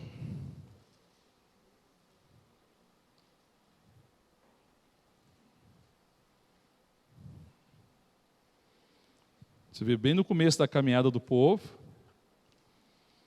Ele trata dos casamentos, trata das uniões abomináveis. No verso 18, se você quiser saber a questão de casamento, união que Deus aceita, que não aceita, está lá. Mas vem cá, fala que o homem não pode deitar como se fosse com outro homem, como se fosse mulher. Está aqui em Levítico, é só você ler em Levítico, está escrito aqui, Deus não mudou. Porque o pessoal fala, não, irmão, está lá, lê a Bíblia que está escrito lá. Verso 22 do capítulo 18, depois você lê. Mas eu quero ler o 19 agora. 19. Disse o Senhor a Moisés, fala a toda a congregação dos filhos de Israel e diz-lhes, santos sereis, porque eu, o Senhor, vosso Deus, sou santo. Eu, Senhor, vosso Deus, sou santo, e vocês serão santos. Agora eu tenho que crer nisso. Então, se a palavra santo sereis, eu vou confiar em quem para ser santo, irmão? Vamos voltar a falar da graça. Ou você acredita que você vai ser santo porque Deus disse, e você conhece um Deus santo e fala, se Deus é santo, eu tenho que ser santo, eu sou filho de Deus, e não cabe em mim outra postura a não ser de santo, e não cabe outro proceder e outro padrão a não ser santo. E eu creio em Deus, e falo, Deus me faz andar em santidade, muda minha vida, transforma meu coração, e aí, pela fé, e pela graça eu sou transformado, eu caminho em santidade. E eu glorifico o nome de Deus. Amém, irmão? Agora, se eu falar assim, se a palavra fala assim, sede santos, santos sereis. Porque eu sou santo, você fala, não, mas Deus não quer que eu seja santo que nem Ele. Aqui Deus está falando isso. Vocês vão ser um pouquinho santo, porque eu sou santo. Vocês têm que ser um pouquinho santo. Está escrito um pouquinho, irmão? Vocês vão ser mais ou menos santo. Vocês vão ser 10% santo. Aliás, é impossível, não existe isso, né?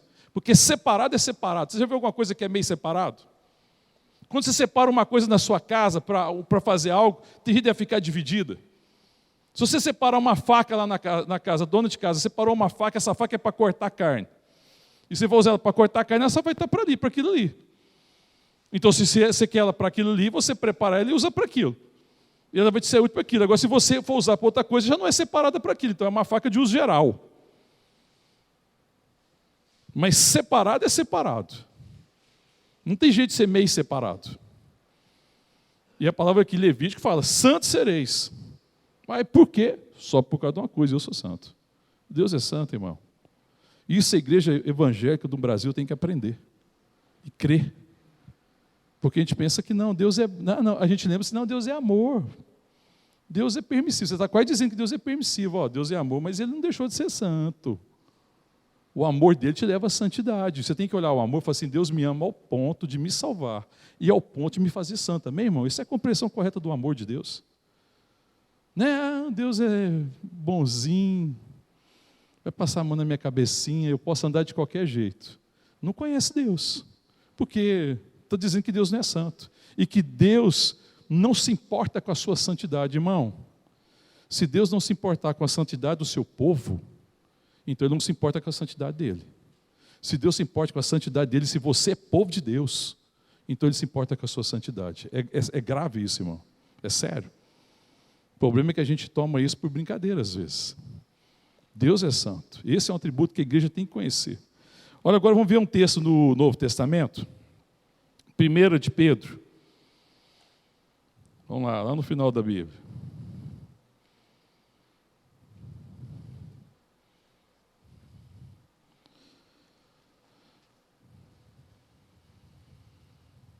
Primeiro de Pedro, capítulo 1.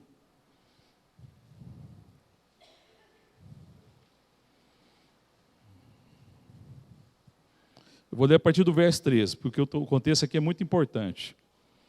1 de Pedro, capítulo 1, verso 13. 13. O capítulo é 1, o verso é o 13. Por isso, cingindo o vosso entendimento, sede sóbrios e esperai inteiramente na graça que vos está sendo trazida na revelação de Jesus Cristo. Como filhos da obediência, não vos amoldeis as paixões que tinhais anteriormente na vossa ignorância. Pelo contrário, segundo é santo aquele que vos chamou, tornai-vos santo também. Tornai-vos santo também vós mesmos em todo o vosso procedimento. Porque está escrito, sede santo, porque eu sou santo. E Pedro está citando o texto que nós lemos de Levítico. Sede santo, porque eu sou santo. Então você vê, mudou, lá em Levítico Deus está falando, sede santo. Aqui Pedro está falando novamente. Esperar inteiramente na graça que vos está sendo trazida em Jesus Cristo. A graça que salva, a graça que também santifica. Então, cingindo o vosso entendimento, como filhos da obediência, não se tome mais, se amoldem mais às paixões que vocês tinham antes na vossa ignorância, porque vocês não eram santos, vocês não eram separados, mas agora vocês são santos. Pelo contrário, segundo é santo aquele que vos chamou, tornai-vos santo também, em todo o vosso procedimento. Então aqui não tem dúvida, né, irmão? Porque todo o vosso... Tem que ser santo em quê? Em todo o vosso seu procedimento. Então, o que significa o quê? Que todo procedimento eu devo fazer para, em última análise, tudo que você faz, você deve fazer para quem?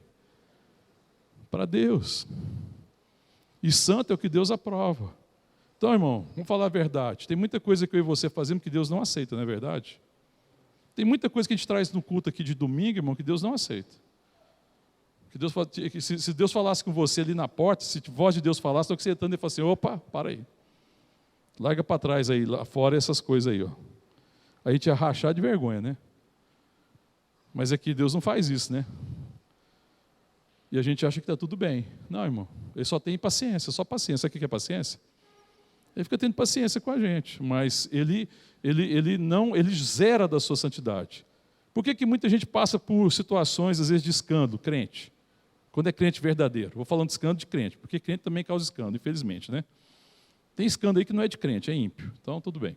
Mas por que crente, às vezes, passa por certos escândalos? Porque despreza a santidade de Deus, e Deus é zeloso da sua santidade. E Deus fala, o Espírito orienta, manda um, manda dois, manda uma comitiva, manda uma comissão para falar com o sujeito ou com a irmã ou com o irmão. Mas ele não ouve. Mas Deus é santo e está lá vivendo uma vida que não é de santo. E aí o que acontece mais cedo ou mais tarde? Escândalo. Mas também, todavia, irmão, por que Deus permite isso? Para correção. Para chamar ele de volta à santidade. É a forma mais difícil. Você acha que Deus gosta de escândalo, irmão? Deus não gosta, mas Deus usa escândalo para trazer você de volta à santidade. Sabia disso, irmão? Então, não se escandalize com o escândalo do irmão. Quando vê escândalo, lembre-se de uma coisa: o Deus Santo está chamando ele de volta. Ore por ele, amém, irmão? De vez de falar, guarda a língua, hein? Porque conversa e depois dá errado. Guarda a língua, irmão. Guarda a língua. Porque a língua é terrível. Lê lá o que o Tiago fala da língua. É mar de iniquidade.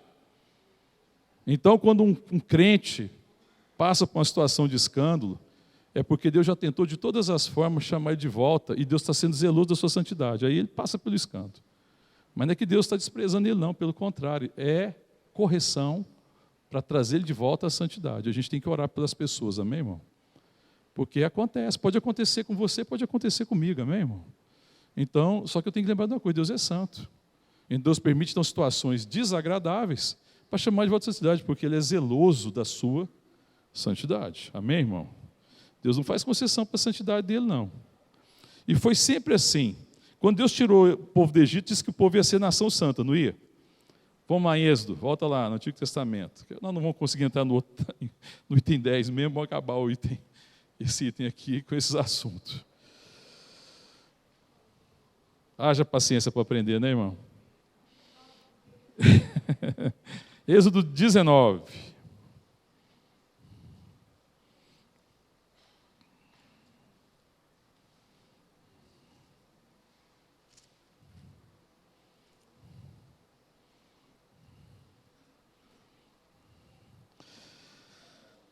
Deus está falando com Moisés no Monte Sinai.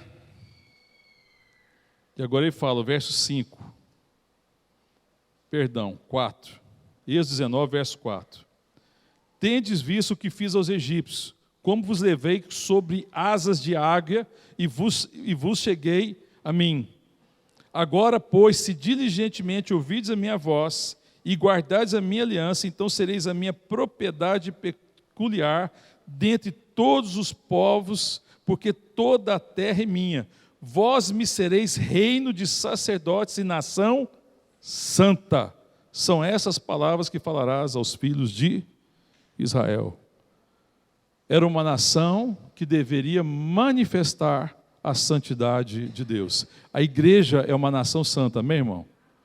Glória a Deus, irmão. Então eu tenho que crer nessa realidade e andar na santidade que Deus tem para mim, manifestando um Deus que é santo. Pedindo para que o Espírito Santo me transforme a cada dia, me santificando, trabalhando no meu coração. Amém? Vamos voltar no último texto lá do Novo Testamento, que é um texto que eu acho crítico, porque tem muita interpretação errada nesse texto. Hebreus. Vamos clarear esse texto aqui. E entender o que o autor de Hebreus está falando aqui. Hebreus capítulo 12. 12. Na verdade, o texto de Hebreus 12, o capítulo 12, ele vai nos chamando a imitar o exemplo de Cristo, né, que foi perseverante nas provações, e que as provações revelam o amor paternal de Deus, que Deus corrige aqueles que amam, né, e vai trabalhando isso daqui, tá? Mas no verso 14 é um verso que é muito, quando a gente pensa em santidade, a gente lembra dele. Segui a paz com todos e a santificação, sem a qual ninguém verá o Senhor. Muitas vezes eu olhei para esse texto aqui e pensava assim, eu tenho que andar em santificação, senão eu não vou ver Deus, Ele vai apagar o meu nome. O que significa esse texto? Seguir a paz com todos e a santificação, sem a qual ninguém verá o Senhor. Significa que aquele que é santo, ele tem que, que você tem que se santificar para ver Deus. Seguir a paz com todos e a santificação, sem a qual, ou seja, a santificação, ninguém verá o Senhor. Você tem que ser santo para ver Deus?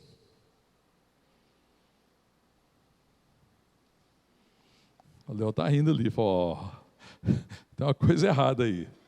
Seguir a paz com toda e a santificação. Significa que para você ver Deus, você tem que ser santo, se santificar e você vai ver Deus. É isso que está escrito? Não é isso que está escrito, mas a grande maioria acha que está escrito isso. Por isso que ele tem medo, quando ele erra, e ele vive dificuldade, ele tem medo de perder a salvação, ou tem medo de que Deus, se voltar naquele dia, ele rodou, ele ficou para trás, vai ficar na tribulação, e fica com medo. Porque ele pensa o seguinte, para chegar ao céu eu tenho que me santificar, não é isso. Ele está falando assim, cheguei a paz com todos, no que depender de vós, tem de paz com todos, porque é o texto que ele está falando aqui. E fala assim, e seguir a paz com todos e a santificação, ou seja, manifestando a realidade que vocês são santos, para que o mundo veja Deus. Seguir a paz com todos e a santificação. A igreja tem que andar em santificação. O que é andar em santificação? É procurar andar na santidade que eu tenho em Cristo Jesus, manifestando a santidade para que o mundo veja Deus. Em quem? Em mim. Porque do mundo precisa ver Deus na igreja. Seguir, você está falando para a igreja, é uma palavra para a igreja. Seguir a paz com todos, irmãos, e a santificação, andando em santidade, porque vocês são santos, deixando que a santidade de vocês seja manifesta, para que o mundo veja Deus na igreja, em mim, para que o mundo veja Deus, porque Jesus não falou assim, olha, que vocês deixem brilhar a vossa luz, para que o mundo veja as suas boas obras e glorifique o Pai que está nos céus, no Sermão do Monte, não é assim? Deixe brilhar a vossa luz, ou seja, a vossa realidade em Deus, a sua santidade, a realidade que vocês são povo de Deus. Santificação não é o me santificar para ver Deus. Santificação é porque eu vi Deus, então eu fui transformado, nasci de novo. Amém, irmão? A santificação é eu vi Deus. Amém? Eu vi Deus, Deus é santo, entendeu, irmão? Eu vi Deus, Deus é santo. E Ele me chamou para ser santo, eu sou filho de Deus.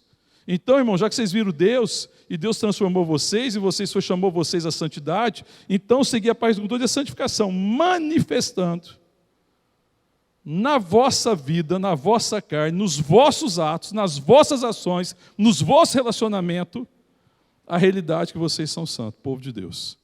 E o mundo vai ver Deus, porque sem a qual verá Deus. Então é o seguinte, esse negócio de pensar assim, então eu tenho que andar em santidade, porque senão eu não vou ver Deus. Aí você está andando por obra, é mérito.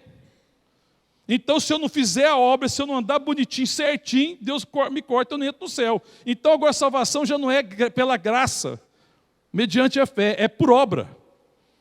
Não é isso que está dizendo o texto. Porque você fala assim, mas aí eu não vou ver Deus. Não, irmão, quem é que consegue? Me diga. Tem alguém que consegue se santificar ao ponto de falar assim, não, agora ficou santo mesmo, agora você pode me ver. Tem alguém, irmão? Tem alguém aqui que consegue se santificar ao ponto de falar assim, Deus, agora, olha para mim. Aí Deus, não, agora eu vou te ver mesmo, você é santo, eu sou santo, só você pode me ver. Alguém não tinha um véu separando lá, os santos santos. Era impossível alguém chegar a Deus. Agora, quando Deus se revela em Jesus Cristo como Salvador, se revela como Deus santo também, irmão. Amém, irmão? Salvador santo. Segui a paz com todos os irmãos, no que depender de vós, tem de paz com todo mundo. Tenha uma vida cordata, ame uns aos outros, sustente uns aos outros, manifestando a realidade da santificação. Santificação é manifestando a realidade da santidade de vocês em Jesus Cristo. Porque senão ninguém vai ver Deus, irmão. Essa geração não está vendo Deus. Porque ela está olhando às vezes para a igreja e não está vendo uma igreja. Aí essa geração fala assim, onde é que está Deus? Porque às vezes não vê Deus na igreja, irmão. Porque o padrão da igreja está parecido com o padrão do mundo. É difícil, em certas situações, sinceramente, no meio da igreja, é difícil separar se é crente ou se não é crente. Porque a gente não caminha em santificação. Não é para que eu veja Deus. Eu vi um Deus santo, irmão. Não foi que Isaías viu? No ano da morte do rei Uzias, eu vi um Senhor sentado no alto e sublime trono, e abre as suas vestes, né? e não sei o que lá, e os querubins, né? E tal, e eles clamavam uns aos outros, dizendo, santo, santo, santo é o Senhor dos exércitos. Aí o que ele faz? O que acontece com ele? Ai de mim, né, que sou pecador, que vivo no meio de um povo de impuros lábios e vi a glória do Senhor, e a pessoa vai ser consumida. Né, aí um anjo pega, né, e coloca com a tenaz a brasa ao altar e toca nos lábios dele. E fala que Deus está purificando ele. Está vendo, irmão? Como é que é? Ele viu Deus e viu que Deus era santo. E ele falou, ai de mim, porque imediatamente ele percebeu que ele não andava em santidade. E aí, Deus tem misericórdia e fala, não, mas eu estou te purificando, você vai caminhar. Eu estou te separando, você vai ser profeta. Você vai ser profeta de um Deus santo. Só que esse padrão tem sido baixo. Então, seguir a paz com toda e a santificação, sem a qual ninguém verá a Deus. É um tapa na cara da igreja evangélica do Brasil hoje. Estou falando da igreja evangélica, tá, irmão? Não estou falando especificamente da igreja vida, não. Estou falando de todos nós, porque a igreja evangélica, né, nos envolve, né, nós somos evangélicos. É um tapa. Porque ele fala, ó, você quer que o mundo veja Deus? Ande em santidade. É isso que o autor de Hebreus está falando. Amém? Depois você anota aí alguns textos, mas eu vou te dar só alguns textos para a gente ir embora, se você quiser anotar aí. Já passamos 5 minutos, mas eu vou dar porque o próximo a classe vai começar no item 10. Efésios, capítulo 2, verso 21. Depois você lê em casa. Também lê o capítulo 5, verso 26 e 27 de Efésios. Então, Efésios 2, 21 e Efésios 5, 26 e 27. Carta aos Coríntios, capítulo 6, de 14 a 18. 2 Coríntios 6, de 14 a 18. 2 Coríntios 7, verso 1. E por último, tem uma profecia muito importante, está em Zacarias, capítulo 14, Zacarias 14, 20 e 21. Amém? Todos esses textos falam disso. Querido, nós temos uma tarefa que nós combinamos, que toda semana você vai meditar, refletir sobre esses atributos, porque são os atributos morais de Deus, são atributos comunicáveis, são atributos que eu posso praticar. Então, Deus comunica a sua santidade conosco. Amém, irmãos?